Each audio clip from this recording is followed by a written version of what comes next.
lo que nos da eso? Pues la transformación cero, ¿no? O identidad. Eso voy a usar ahorita. Y muchas veces también se usa para llamar esto. No sé. Asunto temporal. ¿Cuál es la inversa transformación de la inversión? Inversa de la inversión. La función normal. La función normal. Bueno, la función original. ¿Cuál es la función original? Inversión, punto O, círculo radius R. Eso es también como platicamos, se puede llamar la inversión, también podemos llamar así y dibujar. Círculo, aquí quieres. Puedes mezclar dibujos y letras. Lenguaje. Entonces, ¿cuál es la inversa? De la inversión. No, yo decía que era la función original. Pues original, la que introducimos aquí, la original, la más poderosa. No. Eso es cuando la compones con ella misma. Pero la función original, no tan poderosa, pero bonita. Querías decir inversión, ¿verdad? ¿O pensaste en otra cosa? Pensé en otra cosa, pero... Bueno, si aplicamos dos veces la inversión, ¿qué es lo que nos va a dar? Pues, los dos puntos, original e imagen, están en el mismo radio y su producto debe ser R cuadrado. Entonces, si esta se mueve aquí, ¿cuál es su contraparte? Sí, la identidad, ¿no? Pues es la inicial, ¿verdad? Entonces, tenemos la misma transformación, esa es identidad, ¿verdad? O, si quieres decir en términos de la inversa, ahora pueden responder quién es la inversa de esta. Ah, y la función normal, ¿no? Es la misma. El mismo círculo, ¿verdad? La transformación es inversa a sí misma. ¿Sí? ¿Sí? ¿Es claro o no tan claro? Es muy importante que entiendan esos básicos conceptos y ahora lo estamos ilustrando. Fundamental ejemplo para nosotros, inversión. Pero lo puedes extender para cualquier transformación. Preguntándote, por ejemplo, cuál es su inversa, cómo se componen dos transformaciones, también es una nueva transformación. ¿Okay?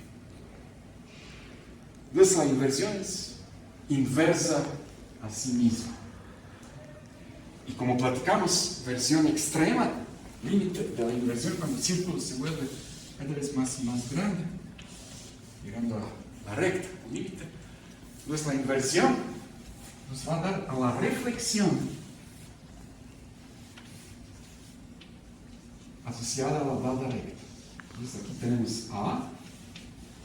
Entonces la recta es fija, trazas el normal, pasas por el normal, te vas de otro semiplano, es exactamente la misma distancia y llegas a B. Entonces esos son puntos de la inversión asociada a la dada recta. Entonces puedes llamar a la recta como quieres, sigma, o puedes dibujar la recta si quieres, como tú quieres. De todos modos, I es originalmente de la inversión, y se asocia a un objeto geométrico. Puede ser círculo, puede ser círculo extendido infinito, que es una recta. Es esencialmente el mismo concepto. ¿Okay? Para la recta no tenemos interior y exterior tan definidos, simplemente son como dos lados del plano, ambos infinitos. Círculo, tenemos interior, cosa finita. ¿Okay? Entonces ahorita vamos a platicar un poco de cómo se componen inversiones y vamos a considerar más simple, importante caso, las inversiones centradas en el mismo punto. Entonces tenemos dos círculos concéntricos en O, pero tenemos diferentes radios. Solamente uno. Suponte que este tiene radius 1 y que este otro es de radius 2, R2. Entonces la pregunta es, ¿qué va a pasar si componemos I O R1 con I O R2? Por cierto, si R1 es igual a R2, es igual a R. Estamos de regreso en lo que ya concluimos, que es composición o transformación idéntica, ¿no? Tenemos esto. Este es el caso particular de esto, ¿no? Pero ahorita vamos a resolver qué onda con esto. Arbitrarios R1 y R2. Entonces, ¿qué va a pasar? Vamos a considerar punto A como punto inicial. Vamos a aplicarle primero inversión OR1. Entonces nos va a dar punto B. Aquí. Y vamos a ver que OA por OB es... ¿cuánto? R1 R1 por R2 al cuadrado, ¿verdad? Esa es la definición de la inversión. Te vas al mismo rayo, encuentras nuevo punto, producto de estos dos radiales segmentos, sea cuadrado de radios del círculo. Aplicamos primero inversión OR1. Entonces podemos decir que B es I OR1 de A, ¿verdad? Es lo mismo. ¿Okay? Ahora terminaste primera parte. Vamos a hacer la composición. Tenemos que aplicar a este punto B la segunda. Entonces aquí es B, todavía dentro de segundo, como lo dibujamos. Entonces B se va a mover, digamos, a un tal C.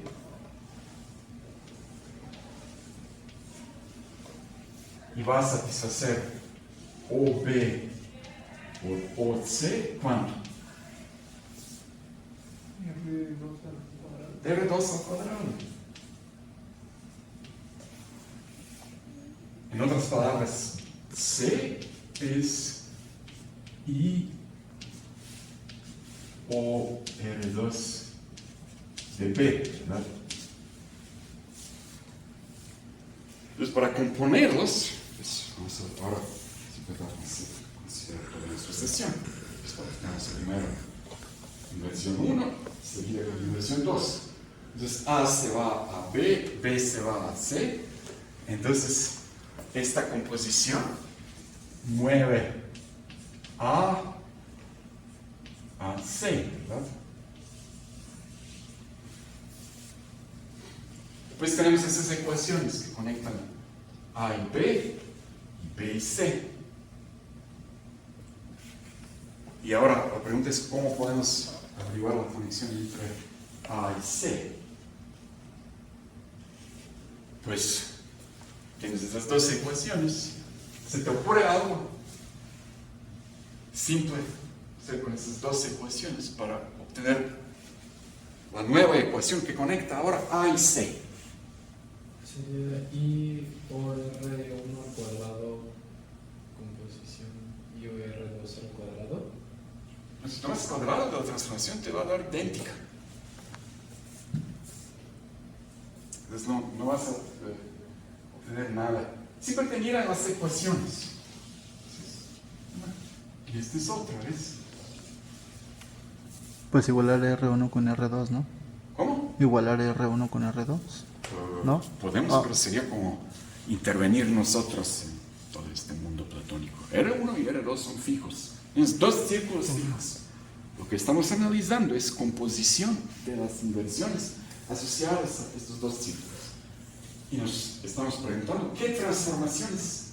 Esta nueva transformación de la composición. Habría que despejar OB y luego eso pasarlo a la otra. Esto puede ser que de aquí calculamos OB y lo insertamos aquí.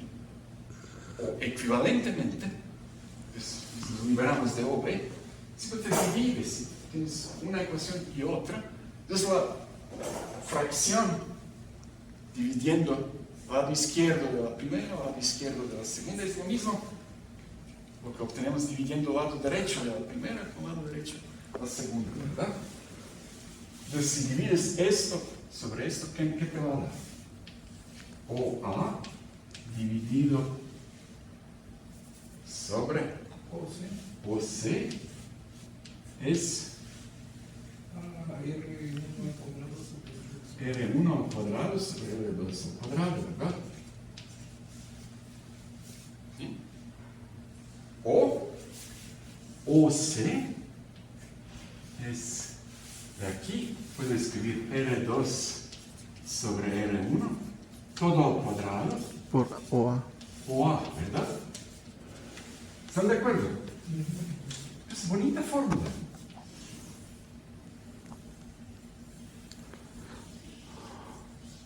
Entonces esto nos dice cómo llegar a punto C, que es la composición de dos transformaciones comenzando en A. Y te vas el mismo radio. Calculas cuánto es OA. Este número es fijo, depende de dos círculos. Es la proporción entre radios de los círculos. Segundo sobre primero, al cuadrado. ¿Verdad? Y siempre multiplica. No divide, multiplica. Vean aquí dividimos cuadrado de una cantidad sobre esto. Aquí multiplicamos cuadrado de una proporción por el segmento inicial. Entonces esta proporción puede ser 1. ¿Cuándo va a ser 1? Cuando R1 y R2 coinciden. Pero esto nos regresa en esta situación. ¿Qué te va a dar? OA es igual a OC. ¿No? Pues no te moviste. Pero puede ser algo más grande que 1. O algo todavía positivo, pero menor que 1. Entonces lo que te dice la fórmula es que simplemente tomas O, tomas A, y lo multiplicas, lo extiendes tantas veces cuanto es este factor, este número. Lo extiendes. Aquí te da C. Esto correspondería a la situación de que R2 sobre R1 es mayor que 1. ¿Verdad?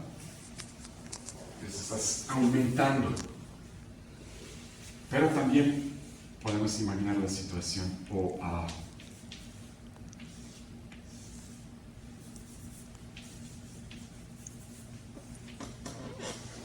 Y C aquí correspondería a R2 sobre R1 menor que 1. ¿Verdad?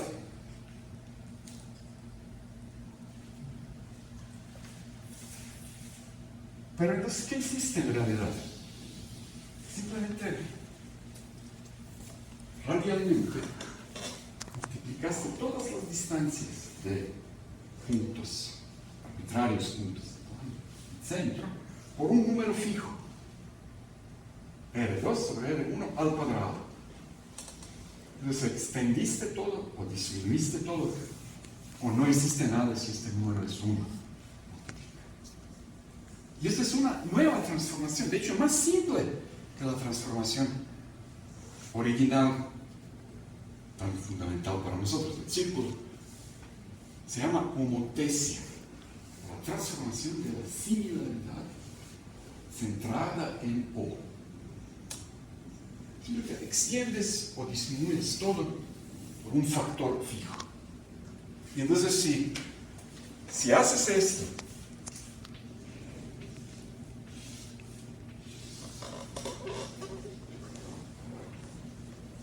dos puntos, digamos así.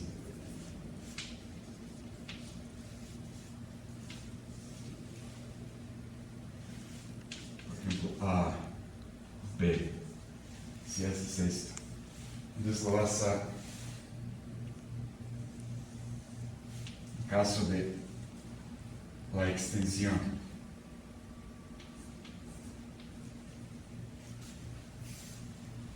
Siempre te vas a extender este rayo R2 sobre R1 al cuadrado. Este rayo OB lo vas a extender por R2, R1 cuadrado. Y entonces vas a tener dos triángulos con ángulo común, ¿sí?, que tienen sus lados correspondientes proporcionales. Entonces llamamos capa esto, R2 sobre R1 cuadrado. Ese número se llama coeficiente de la homotesia.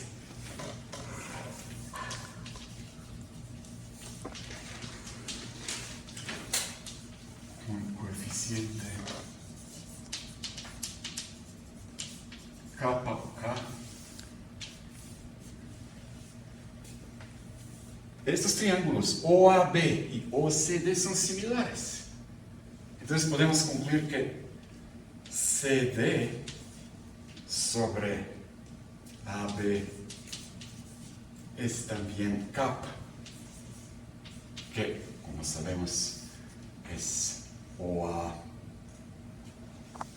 OC sobre OA, y es lo mismo que OD sobre OB.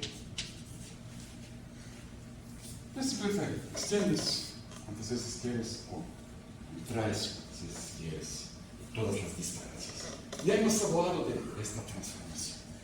Es la clave para la geometría euclidiana como tal, porque nos revela que la geometría euclidiana no sabe de las distancias absolutas. Puedes extender todas las distancias cuantas veces quieres, o disminuirlas cuantas veces quieres. Y la geometría pasa a sí misma. ¿Y qué pasó con el punto infinito? Estas homotesias, infinidad, ¿dónde lo mueven? Pues la homotesia es composición de dos inversiones. La primera infinidad lo mueve ¿dónde? Es la inversión del primer círculo. Esta infinidad se va a centro, ¿verdad? Y luego aplicas la segunda. Entonces vas a infinito de nuevo. Entonces infinito a infinito.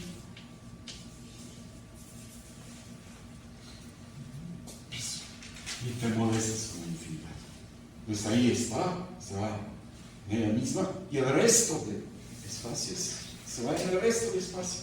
Es decir, plano euclidiano estándar, inicial plano, clásico euclidiano, se mueve en sí mismo. Entonces podemos decir que la homotesia es verdadera transformación de geometría euclidiana. La inversión requiere un poco de imaginación y extensión de plano, esfera unificada, infinidad geométrica. Entonces estas homotesias vamos a llamarlas H, centradas en dado punto O, con coeficiente, pues este coeficiente kappa, que usamos para multiplicar todas las distancias, ¿no? Entonces, para responder nuestra pregunta inicial de forma ahí escrita, sintáctica, formal, esto es H O, coma, R2 sobre R1 al cuadrado, que es nuestro campo, ¿ok?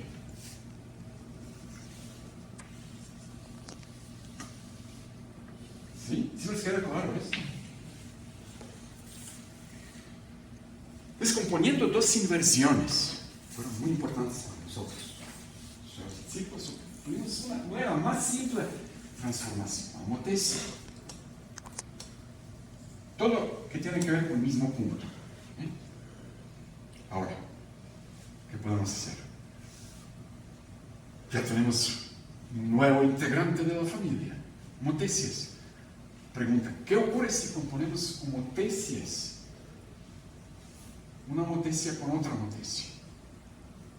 Y para esta clase todavía vamos a mantener todo el mismo centro.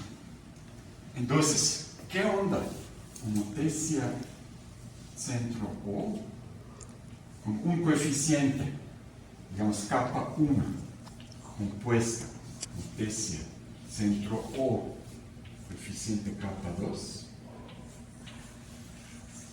¿Qué será esto?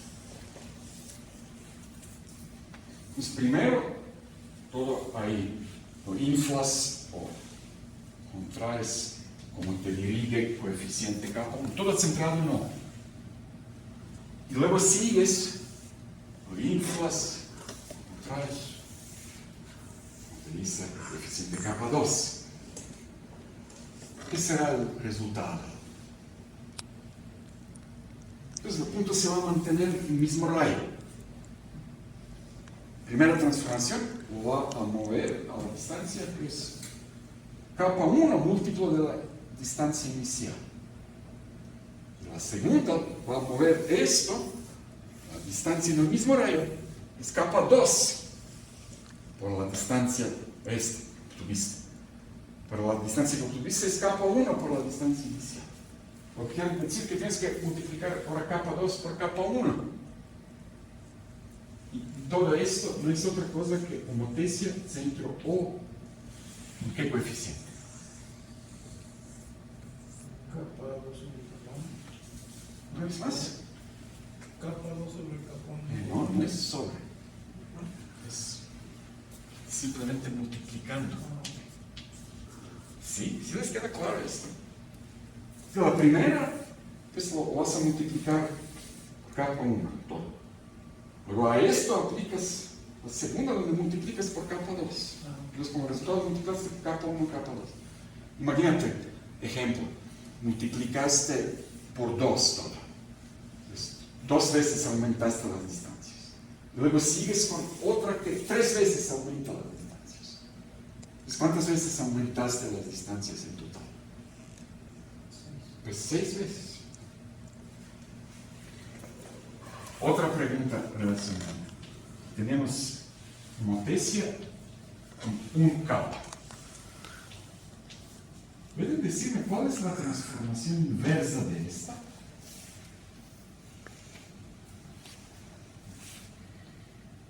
Es la misma, ¿no? Pero, o sea... Es la homotesia, pienso, ¿no? Pero ¿con qué coeficiente?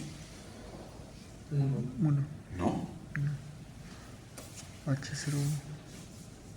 Homotesia con coeficiente 1. Qué bien que lo mencionaste, este es punto O, coeficiente 1. ¿Quién es este? Pues multiplicas todas las distancias radiales por 1. Entonces, ¿dónde te vas? ¿A ningún lado? A ningún lado. La más poderosa transformación. Esta es identidad, ¿verdad? Pero ahora, conociendo esta fórmula, ¿pueden decirme quién es coeficiente para la inversa?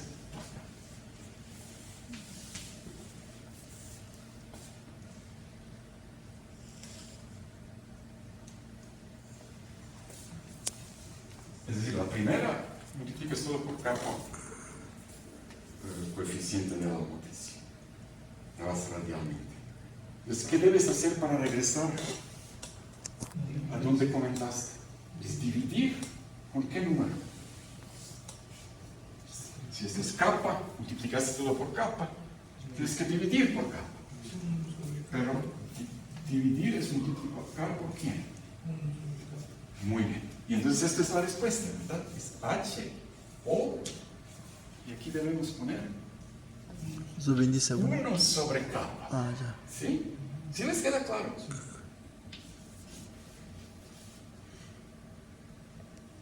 Y pues, por si acaso alguien todavía tiene dudas, a ver, H o capa, lo voy a componer por H o 1 sobre capa.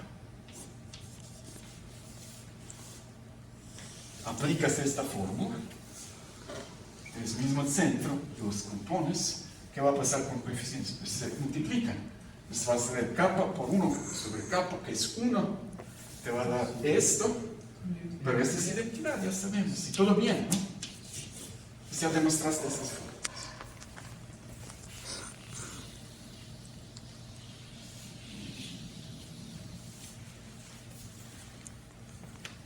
Entonces la tenemos como que se cierran las homotecias. Dos homotecias se componen de nuevo en una homotecia. Si tienen como un centro. Más adelante vamos a responder a la pregunta en general, ¿qué onda con arbitrarias composiciones? Ahorita, bueno, fijarnos a dado el centro y qué cosas ahí se pueden asociar a un solo punto. Pues tenemos inversiones, los círculos centrados en este punto, y homotecias. Las homotecias se pueden obtener componiendo inversiones. El coeficiente de la homotecia es cuadrado del cociente de los radios. Es componiendo homotecia y homotecia, homotecia. Componiendo inversión con inversión, homotecia.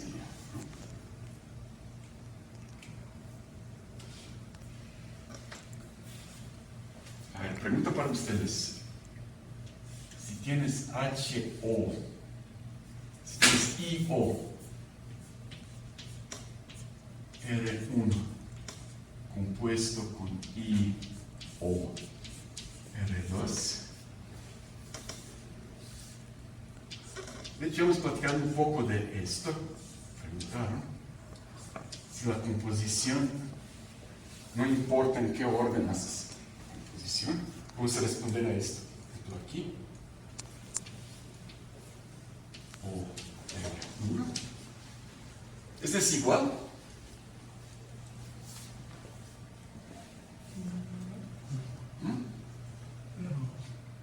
¿Por qué no? ¿Cómo sabes esto?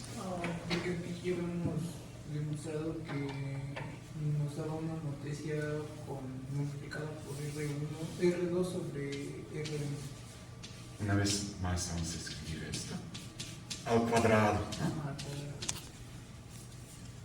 Pues por esta misma lógica, esta es homotecia, centro O. De R1 sobre R2. Este es ahora R1 sobre R2 al cuadrado. Pues homotecia, parte estructural de la transformación de este número. Puedes captarte la homotecia, ¿no?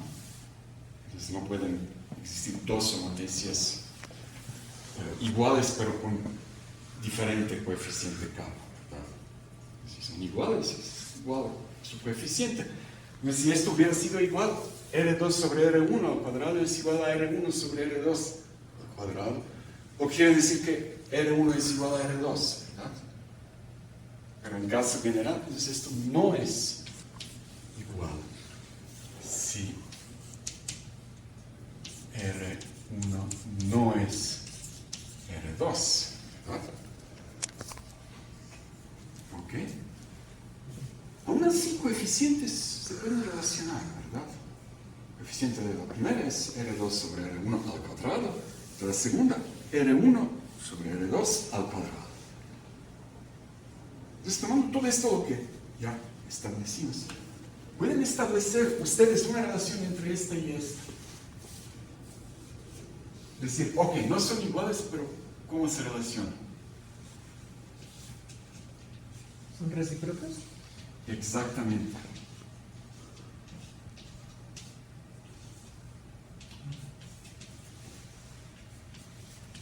Y R2 y R1 a menos 1, ¿verdad?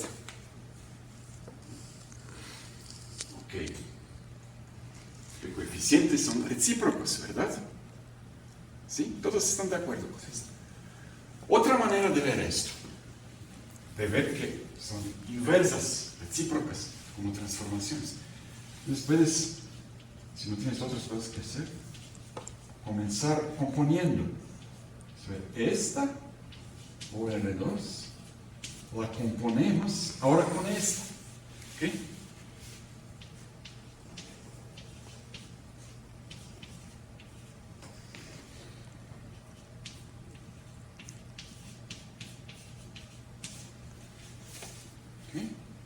Lo componemos. Pero aquí paréntesis podemos quitarlos, es simplemente composición de transformaciones, es asociativa. composición de transformaciones es asociativa. Simplemente compones una y otra, ¿no? Sí, los conectas, ¿no? Entonces, cuando haces composición de estas, vas a tener esta con esta, ¿no? Pero es la misma. Es la inversión con ella misma. Nos da la neutra, idéntica. Entonces aquí te va a dar identidad. Entonces todo esto es IOR1 por identidad, si quieres. IOR1. Pero identidad, como mencionamos varias veces, pues no hace nada. Entonces lo puedes quitar de cualquier forma. Entonces esto es IOR1 compuesto con IOR1. Pero esto es de nuevo identidad, ¿no? Bueno, cuando llegas a forma donde solamente tienes identidad, pues no lo quites, porque si lo quitas vas a tener igual y vacío. Queda aquí. Llegaste a fin, identidad. Entonces la transformación, esta y transformación, esta, son mutuamente inversas, componen en la identidad. ¿Okay? Es otra manera de ver lo mismo. ¿Okay? Y lo muy importante aquí es observar que la composición no es conmutativa en general. Realmente importa el orden. Puede ocurrir que no importa el orden, como por ejemplo aquí. Si compones HOK2 y HOK1, al revés, pues te va a dar lo mismo, porque el producto de números reales es conmutativo. Pero es una situación muy especial. En general, como ilustra este ejemplito, composición no es conmutativa. ¿Okay? Y en general, y regresando a los escribirnos de la composición general, F compuesto con G, ¿cómo vamos a invertir esto? En general. Tienes F y sigues con G. Y luego dijiste, ups, quiero regresar. ¿Cómo vas a regresar de la composición? Es último lo que hiciste. Primero esto, regresas y luego la primera. ¿Okay? Entonces esto quiere decir que F compuesto por G inverso es G inverso por F inverso. ¿Okay? Pues muy bien. Pues ya sabemos, de hecho, muchas cosas aquí. Todo fácilmente surge de círculos y elementales transformaciones y movimientos. Pero ya tenemos como una teoría estableciéndose, surgiendo de todo esto. Entonces hemos respondido que composición de dos, que puede ser composición de dos inversiones, pues homotesia, de dos homotesias, inversión, no, homotesia, pero homotesia y inversión. Hasta ahora quizás sería lo más apropiado de ver. Entonces tienes de nuevo punto O fijo.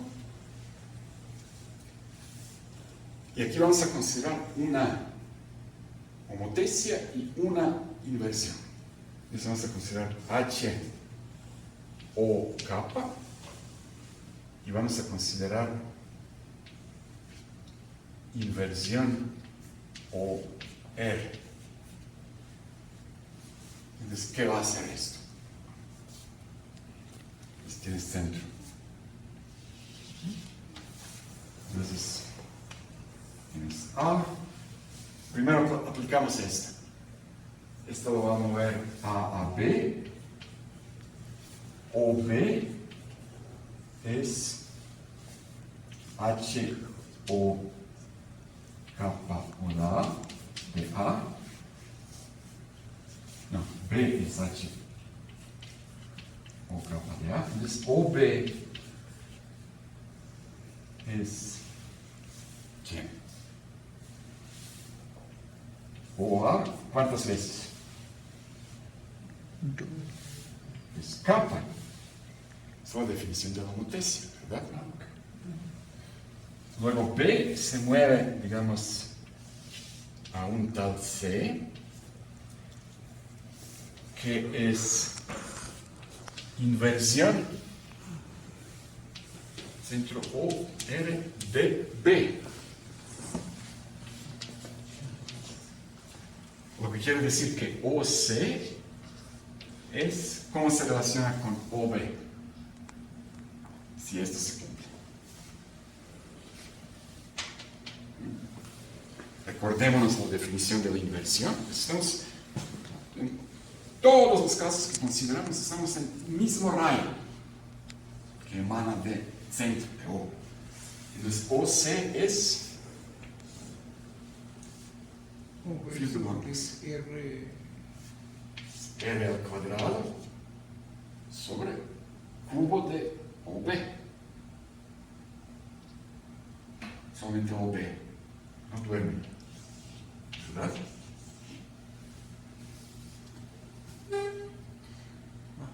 ¿Sí? ¿Sí les queda claro? Pero mira, ahorita tenemos OB, ¿cómo se relaciona con OA? A se mueve a B. B se mueve a C. O C se relaciona con OB. ¿Cómo podemos ahora averiguar cómo se relaciona C y A? Que es la composición. Entonces, de estas dos actuando A, tenemos C. Entonces aquí tienes OB, podemos eliminarlo insertando aquí su expresión.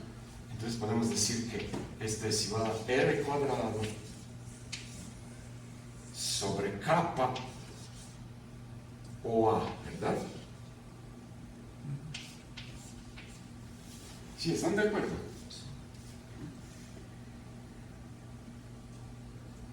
Entonces OC es R cuadrado sobre kappa OA. ¿Qué es esta transformación? Es el mismo rayo, tienes dos números R y kappa positivos y el resultante segmento es exactamente R cuadrado sobre kappa multiplicado inicial segmento. ¿Es una de las transformaciones que conocemos o no?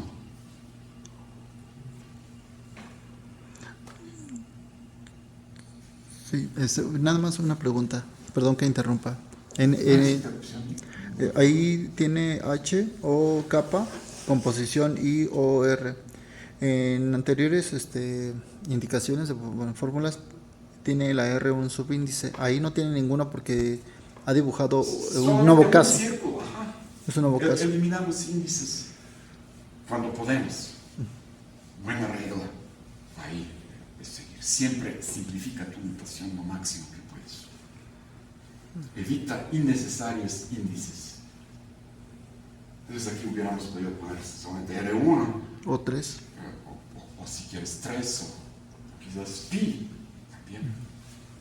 Depende de qué estás imaginando tú. Claro. Pero esto les parece similar a una transformación que conocemos o es completamente nuevo. Se parecía cuando componemos dos inversiones, ¿no? Que nos dan No, homotesia. cuando componemos dos inversiones nos da homotesia. Y homotesia es algo lineal. Si tú multiplicas por algo factor, es aquí divides. Pues es exactamente lo mismo que en el contexto de inversión. Nada más la expresión es un poco más compleja. No tenemos cuadrado de un R, sino R cuadrado dividido por kappa. Pero esto podemos fácil remediar. Puedo poner esto aquí, OA, y aquí puedo poner cuadrado de algo. ¿Quién? Esa es una expresión. Es R sobre ¿quién? ¿Para qué cuadrado me da eso? R cuadrado sobre kappa. ¿Quién debe ahora estar aquí? O, no. raíz cuadrada de Ah, sí, capa. ¿verdad? ¿Sí? No se ven muy convencidos. Es R sobre raíz cuadrada de capa. Al cuadrado, ¿cuánto es? R cuadrado sobre raíz cuadrada al cuadrado, que es capa, que es exactamente esto que tenemos aquí. Entonces esto es la fórmula que es exactamente la misma fórmula, nada más nueva cantidad de R, no es R inicial, sino R ajustado por este factor, ¿no? Lo que quiere decir que composición de estas dos es inversión en centro O, pero ¿con qué radios? Capa. Con radios R sobre raíz cuadrada de capa. Capa. ¿Verdad? ¿Verdad que sí? Mira, qué bonita fórmula. Entonces sabemos ahora que componiendo homotesia y inversión nos va a dar siempre una inversión, pero con otro círculo. Radius se calcula así. Divides la radius del círculo inicial por raíz cuadrada de coeficiente. ¿No? Pues muy bien. Ahora, para completar todo esto, debemos responder a la pregunta: ¿qué tal al revés? OR, H, O, K. Es primero la inversión y luego la homotesia. Pues vamos a calcular muy similarmente como aquí. Pues comenzamos con un punto A, pues definimos B, que es IOR de A, lo que quiere decir que OB es R cuadrado de OA, ¿verdad que sí? Luego definimos un nuevo punto, C, que es el resultado de la homotesia actuando a B. Entonces en A tenemos B, en esta, a B actuamos por este y obtenemos C. Entonces C es homotesia O capa, actuando a B. OC es OB, ¿y qué tengo que poner aquí? Es capa. Bien. Ahora tenemos esta expresión y esta expresión. Estamos buscando una nueva expresión que conecta solamente A y C. Pues aquí tienes OB, insértalo aquí. Entonces concluimos que esto es lo mismo que capa R cuadrado sobre OA.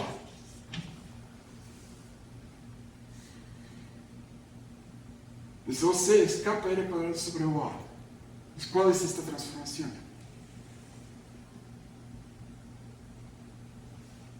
Puedes escribir esto como cuadrado de algo. Este es raíz cuadrada de capa R. Todo al cuadrado, ¿verdad? Sobre OA. ¿Verdad que sí? Pero entonces esto quiere decir que nuevo punto es resultado de la inversión asociada al círculo cuyo radio es raíz cuadrada de capa por R y centrado en O también. Entonces vamos a escribir esto. Este es I O raíz cuadrada de capa R.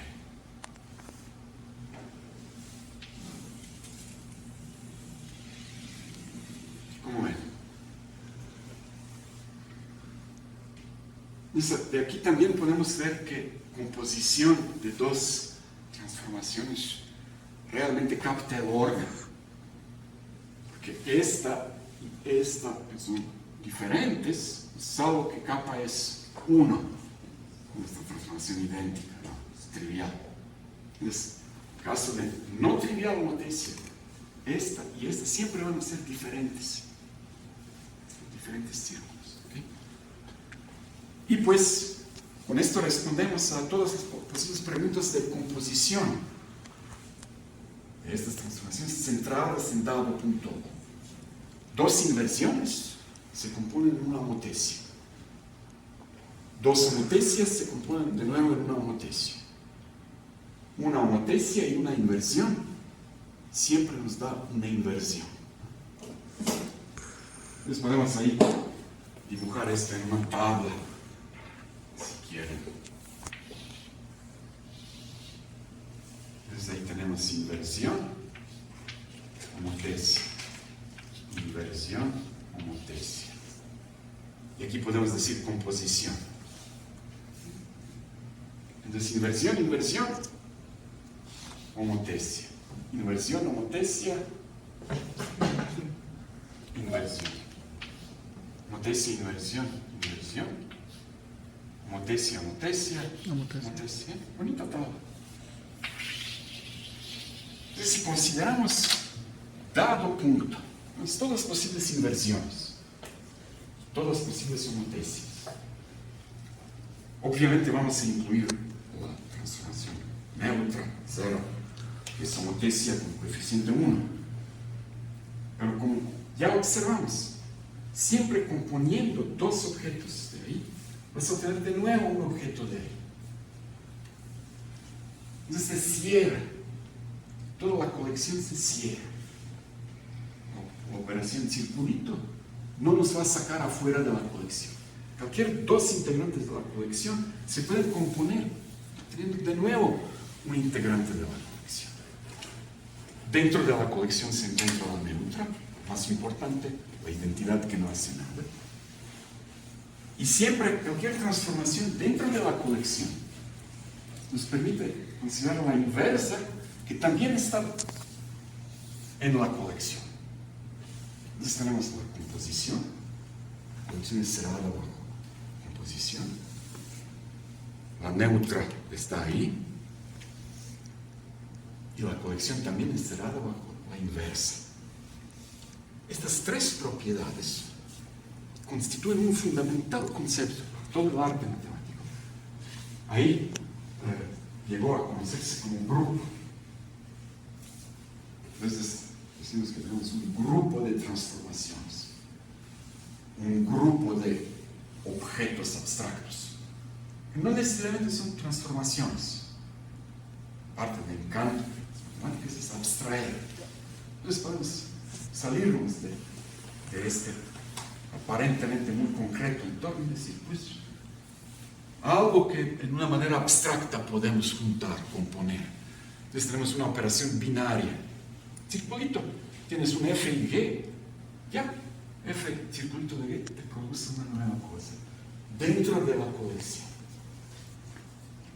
Tienes una súper importante que no hace nada cuando haces circulito con ella, no pasa nada, transformación queda tal como es. Y para cualquier objeto, transformación, tienes la inversa, y tiene la propiedad de que circulito con inversa te da la fundamental. Esto es grupo. Y para la geometría, grupos son particularmente importantes. Porque revelan algo de la armonía interna de las cosas. Aquí, con estas inversiones, como tesis, hemos comenzado a estudiar pues, el fenómeno de mover la estructura, objeto geométrico, y preservarlo. En este caso, quien se mueve es todo el espacio, una infinidad unificada e incluida, E estrella. Pero puedes ponerte más restrictivo, puedes mover algo, no es todo el espacio, y preguntarte qué onda. Entonces, pues, mi acompañante, casi siempre, ilustra esto. Es un dodecaedro hecho de 5 fuegos, 5 tetraedros, ahí en una posición, una configuración particularmente armónica. Entonces puedes decir, esto es mi espacio, no busco más cosas, este espacio, y mueves. Ahora, solamente la figura, pero quieres que algo se preserva. se puede preservar. Está aquí y ahora está ahí. Pues puedes decir, por ejemplo, que se preserva el espacio que figura ocupa.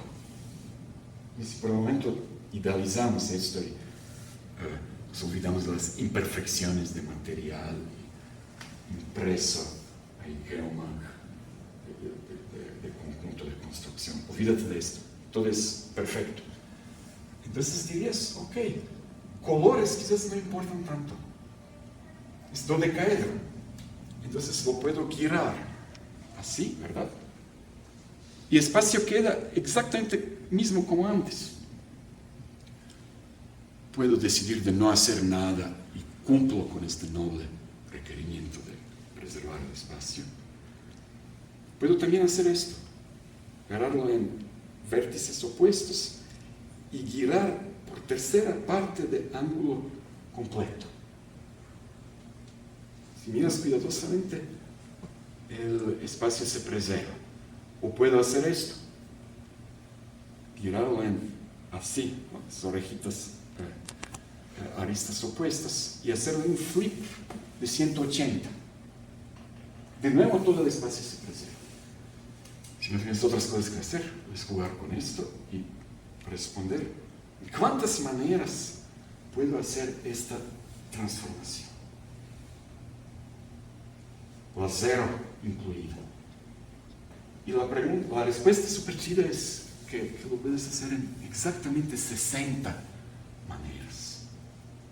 Ni más ni menos.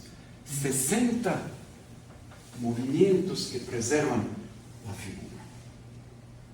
Y cada uno de ellos lo puedes encodificar viendo cada uno de esos 5 tetraedros en cuál otro tetraedro se va.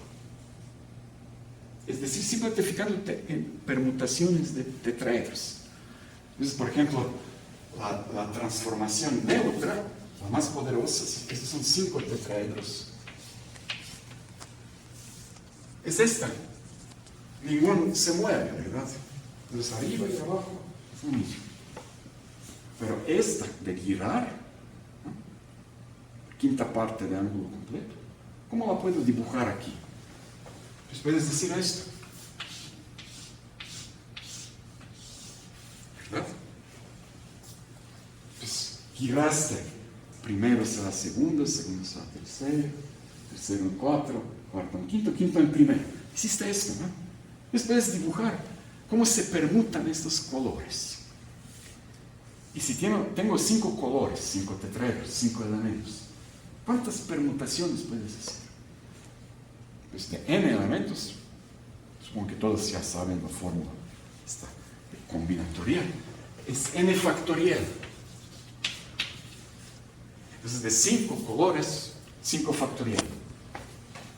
2 por 3, 4 por 5, 120. Y multiplicas esto. Hace rato mencioné solamente 60. El chiste es que no todas las permutaciones de colores se ven aquí, sino solamente permutaciones pares. ¿Y qué es permutación par? Es la permutación que tiene la propiedad de que cuando la dibujas, como esta, por ejemplo, vas a tener número par de nodos de intersectarse. Esas son permutaciones pares. ¿Sí?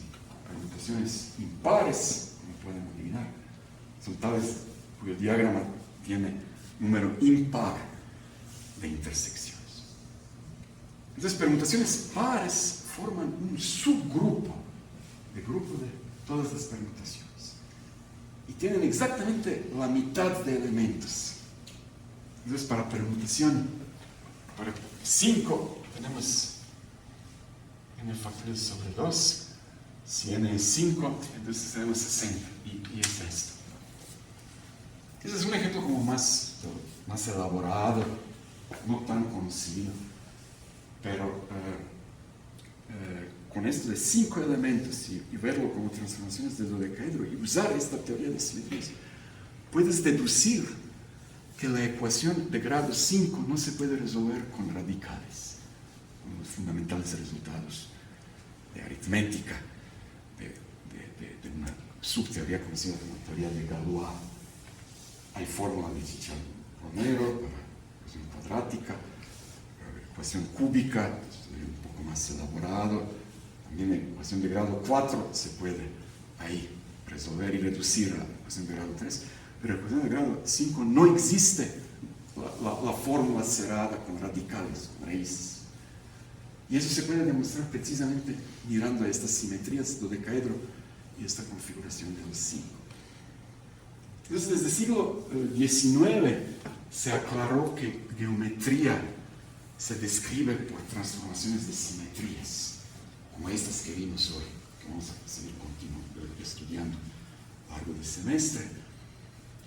Y un gran maestro, Felix Klein, siglo XIX, formula como todo un manifiesto, se quedó súper fascinado con esas transformaciones de simetría, y lo escribe en lo que ahora se conoce como programa de Erlangen.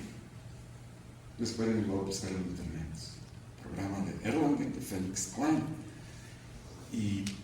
Y ahí él establece como filosofía en general, un marco conceptual para estudiar geometría a través de simetrías. Si quieres estudiar algo, estudia simetrías de tal cosa. Este algo puede ser un ser muy restringido, ahí, local. Nosotros hicimos una escultura, estamos viendo cómo se transforma, pero también puede ser todo el espacio. Si lo extiendes a todo el espacio, estudiando simetrías del espacio, nos revela cómo es la geometría. Y esa es la idea de Felix Klein. Vamos a entender geometría comenzando con simetrías. Igual hubiéramos podido comenzar este curso así, pero Perla y yo optamos más o menos por esta edición, irnos más tradicional. Ese es un proyecto para el futuro. Comenzamos con simetrías. Estamos viendo cosas ahí, su naturaleza primaria.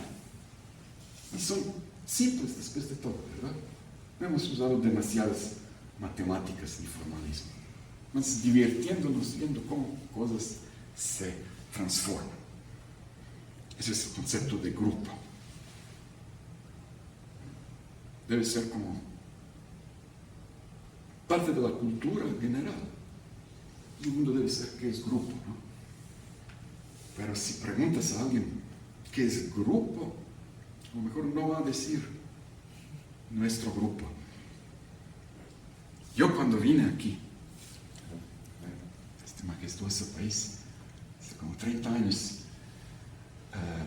recibí apoyo de varias organizaciones de tierra, principalmente de mi pueblo, de hecho, natal, un pequeño pueblo, pero una organización internacionalmente conocida, una Fundación Soros, también me apoyó de venir, presentar plática en un congreso,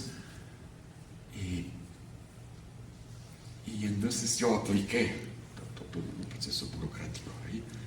Entonces ahí en un congreso en Ixtapa hablaba yo de mis desarrollos, de la teoría mía, que usaba simetrías, esta teoría de grupos, pero en contexto cuántico.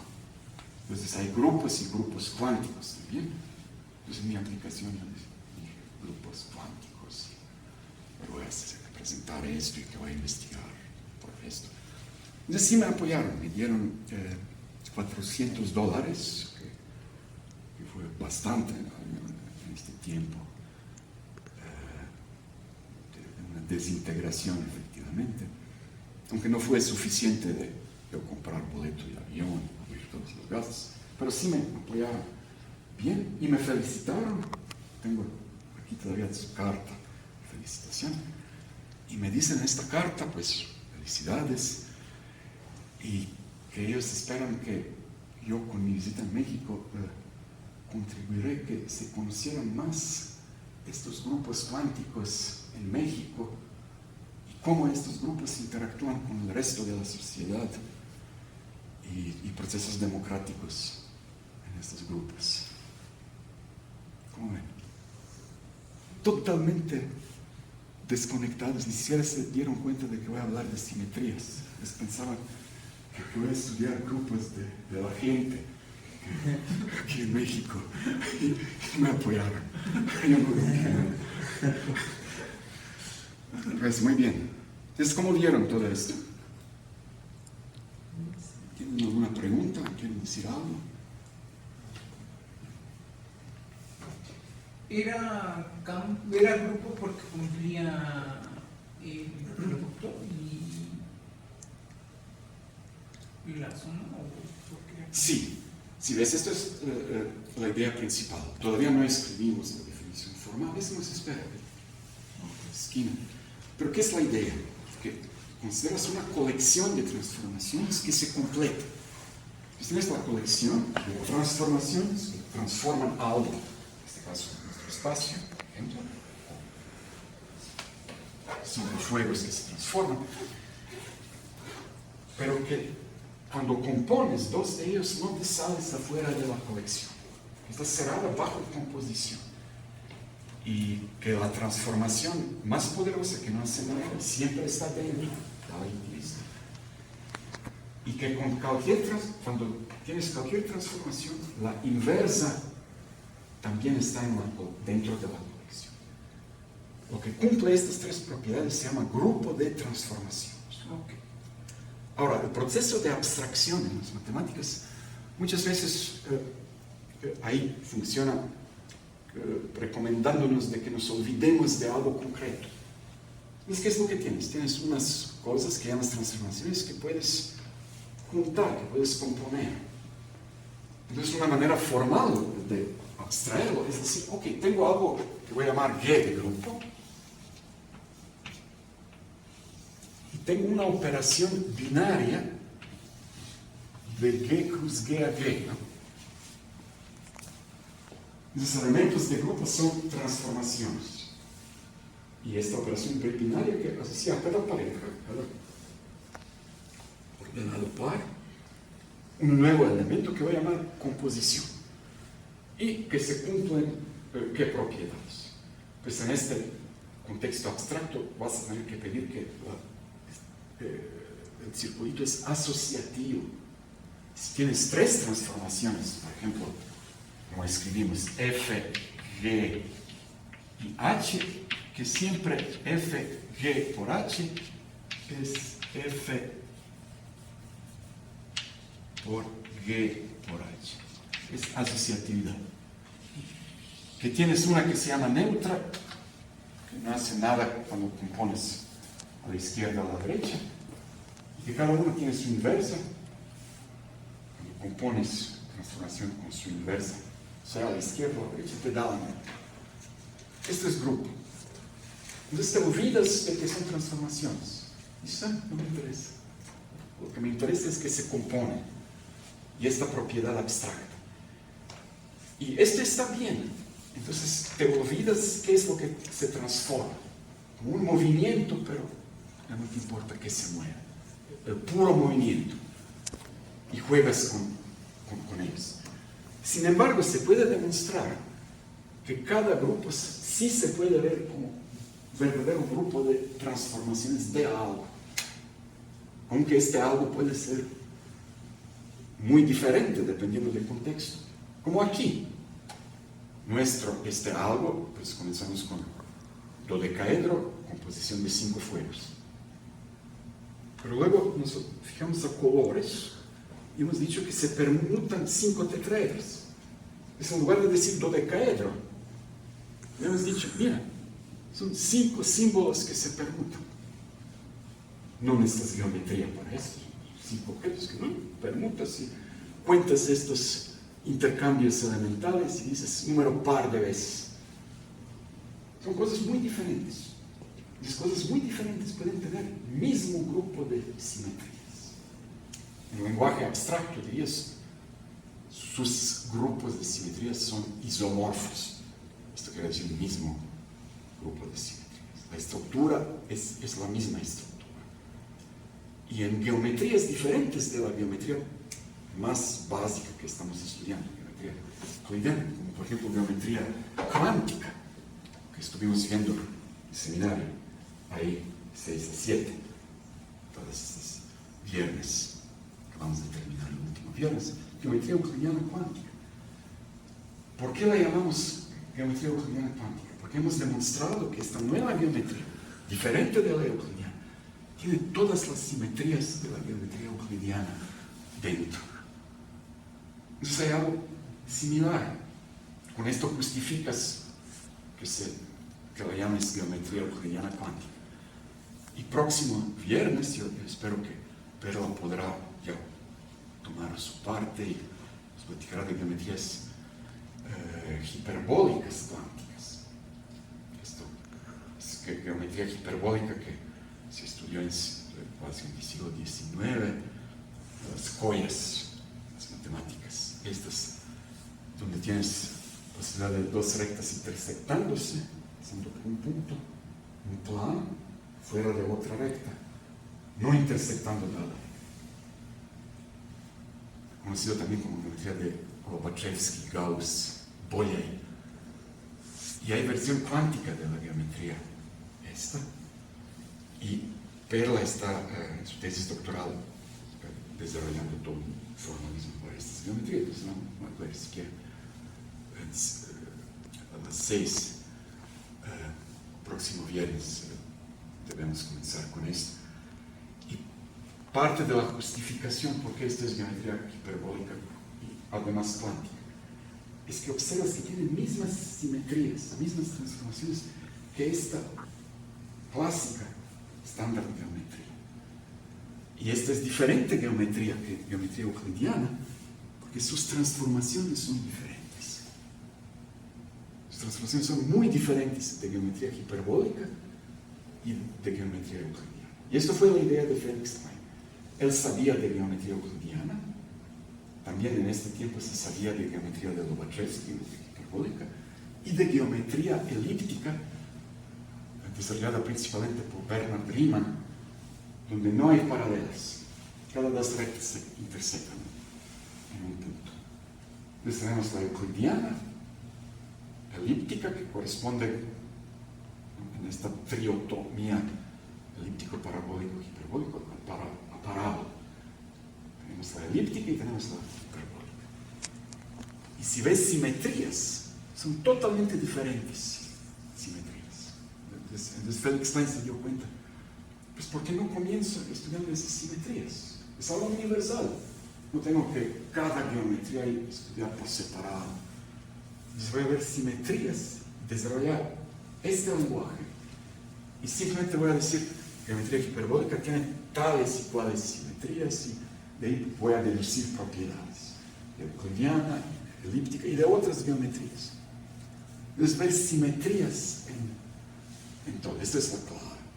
Y si estuvieron aquí, fue hace 2 viernes, si no me equivoco, cuando nos visitó el profesor Eugenio Leico, del Instituto de Física. Él hablaba de átomo de hidrógeno en mecánica cuántica y de simetrías. Entonces es otro ejemplo. Es un lenguaje de simetrías, pero lo que se transforma no es un espacio o no es un dodecaedro, sino un átomo. Y viendo cómo son propiedades de transformación, puedes deducir mucho y efectivamente conocer por completo el sistema. Entonces, como vimos, energías de átomo de hidrógeno se pueden completamente deducir, tomando en cuenta de que tiene simetrías de espacio cuatridimensional. Eso es algo que no esperarías, de que un ser 3-dimensional tiene simetrías de un objeto cuatridimensional.